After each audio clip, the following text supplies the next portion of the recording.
سب سے پہلے آج کا سب سے بڑا اپ set Dhahran Mamdani new York کے پہلے مسلمان میئر منتخب ہو گئے ہیں۔ امریکہ میں تاریخ رقم ہو گئی ہے۔ کامیابی کے بعد اپنی پہلی تقریر میں ڈیموکریٹ ممدانی نے ٹرمپ کو مخاطب کرتے ہوئے کہا، غور سے سن لیں، کرپشن کے اس کلچر کا خاتمہ کریں گے جس نے ٹرمپ جیسے ارب پتیوں کو ٹیکس سے بچ نکلنے کی سہولت فراہم کی۔ ہم نے موروثی سیاست کو شکست دی۔ نیو یارک کے شہریوں نے بتا دیا کہ اب طاقت امیروں کے ہاتھ میں نہیں۔ نیو یارک میں اسلاموفوبیا کی کوئی گنجائش نہیں۔ انہوں نے اعلان کیا کہ وہ مسلمان ہیں، ڈیموکریٹک سوشلسٹ ہیں اور اس پر معافی مانگنے کو تیار نہیں ہیں۔ غیر سرکاری نتائج کے مطابق 34 سالہ ممدانی کو 50.4% ووٹ، جبکہ ان کے حریف سابق governor new York Andrew comma کو 41.6% ووٹ ملے۔ Donald Trump, since I know you're watching, I have 4 words for you. Turn the volume up. We will hold bad landlords to account because the Donald Trumps of our city have grown far too comfortable taking advantage of their tenants. We will put an end to the culture of corruption that has allowed billionaires like Trump to evade taxation and exploit tax breaks. We will stand alongside unions and expand labor protections because we know, just as Donald Trump does, that when working people have ironclad rights, the bosses who seek to extort them become very small indeed. New York will remain a city of immigrants, a city built by immigrants, powered by immigrants, and as of tonight, led by an immigrant. اور ہم آپ کو بتائیں کہ زہران ممدانی کو vote دینے کے لیے گزشتہ 2 دہائیوں میں سب سے زیادہ ووٹرز تاریخ میں نیو یارک کے باہر آئے اور ممدانی کو ووٹ کیا۔ نیو یارک میں میئر کے الیکشن میں مختلف نسلی گروہوں میں زہران ممدانی کو واضح برتری حاصل دکھائی دی۔ ایگزٹ پولز کے مطابق خصوصاً سیاہ فام، ہسپانوی اور ایشیائی ووٹرز کی اکثریت نے ممدانی کو ووٹ کیا۔ سفید فام ووٹرز میں سے 44% نے ممدانی کو اور 41% نے اینڈریو کومو کو چنا۔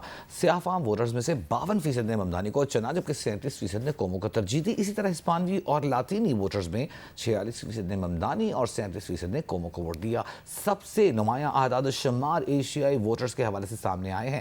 61% ایشیائی ووٹرز نے ممدانی کے حق میں ووٹ ڈالا۔ اس طرح دیگر نسلی اقلیتوں میں بھی زہران ممدانی کو 46% ووٹ ملے۔ سابق امریکی صدر بل کلنٹن اور سابق سیکرٹری خارجہ ہلری کلنٹن کی زہران ممدانی کو نیو یارک کا میئر منتخب ہونے پر مبارکباد۔ سوشل میڈیا پر پیغام میں بل کلنٹن نے کہا کہ اپنی مہم کے وعدوں پر عمل کرتے ہوئے نیو یارک کو بہتر اور سستا شہر بنائیں۔ ہلری کلنٹن نے سوشل میڈیا پر لکھا کہ نیو یارک سٹی کے انتخابات میں 50 سال کے مقابلے میں زیادہ لوگوں نے ووٹ ڈالے، یہ جمہوریت کی جیت ہے۔ زہران ممدانی کی متاثر کن مہم اس بات کا ثبوت ہے کہ دنیا کے عظیم ترین شہر کو نیا میئر مبارک ہو۔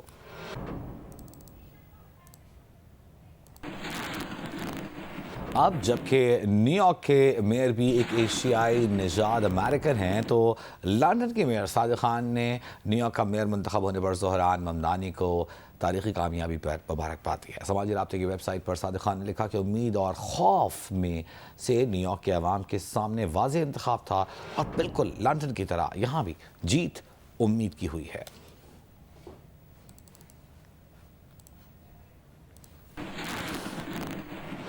ایسے میں پاکستانی سیاستدانوں کا رد عمل بھی آ رہا ہے۔ چیئرمین پاکستان پیپلز پارٹی بلاول بھٹو زرداری کی زہران ممدانی کو تاریخی کامیابی پر مبارکباد کہا۔ روٹی کپڑا اور مکان کا نعرہ اب کراچی سے نیو یارک تک کا انسانیت کا منشور بن چکا ہے۔ ممدانی کی جیت اس بات کا ثبوت ہے کہ روٹی کپڑا اور مکان صرف نعرہ نہیں بلکہ دنیا بھر کے عوام کا بنیادی حق ہے۔